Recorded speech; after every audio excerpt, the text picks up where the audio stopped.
BJP ने लोकसभा चुनाव को लेकर उम्मीदवारों की पहली लिस्ट जारी कर दी है, जिसमें बीजेपी ने 195 उम्मीदवारों के नाम का ऐलान किया है।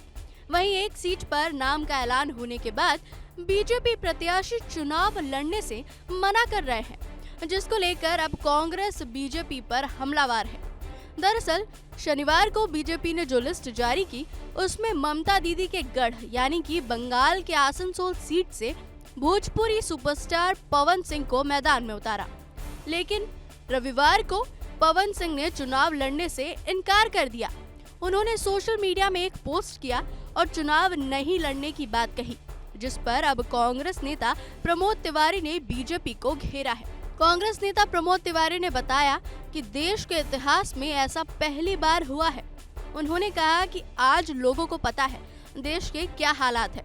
ऐसे में कोई भी बीजेपी प्रत्याशी जनता के बीच जाने से डर रहा है। वो जान रहे हैं आज महंगाई चरम पर है, इसलिए चुनाव लड़ने से पीछे हट रहे हैं। कि आसनसोल से पवन जी ने भी इनकार कर दिया, ये भी सेलिब्रिटी।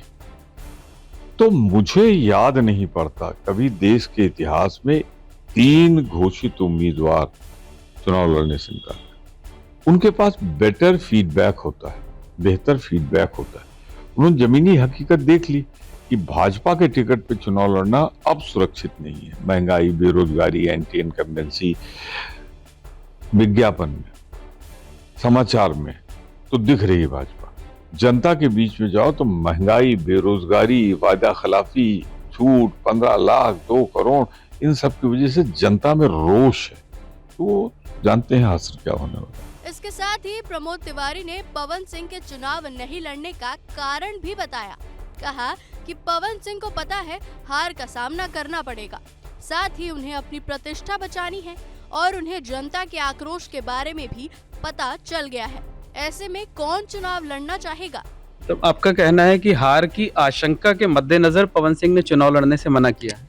हार की आशंका, दूसरा जनता का रोष, तीसरा अपने आप को प्रतिष्ठा बचाने के लिए लोगों ने चुनाव लड़ने से इनकार किया होगा, क्योंकि और कोई कारण तो किसी ने बताया नहीं। इसके साथ ही कांग्रेस नेता प्रमोद तिवारी ने यूपी में बीजेपी के मौजूदा सांसदों के नाम का ऐलान नहीं करने पर भी सवाल उठाए।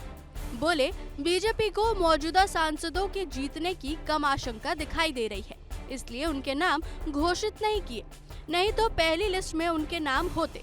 35 साल से, 40 साल मेरे जीवन के 44 साल हुए, 35 साल से मैं टिकट बांट रहा हूँ। तो पहली लिस्ट में वो टिकट जारी होते हैं जिनके जीतने की ज्यादा संभावना होती, जिनमें विवाद नहीं होता या जिनके लिए सब एक मत होते हैं। तो जो सीटें भाजपा को लगता था उन्होंने अपने सीटिंग रिपीट किया, कोई नया तो किए नहीं। सीटिंग में सिर्फ 3 काटा है, बाकी तो उन्होंने सब रिपीट कर दी। जिनको नहीं दिया इसके मतलब उनके जीतने पे उनको आशंका है, उनको रिपीट करने में दिक्कत थी, वरना तो आपके पास जो सीटिंग थे उनको जारी क्यों नहीं किया?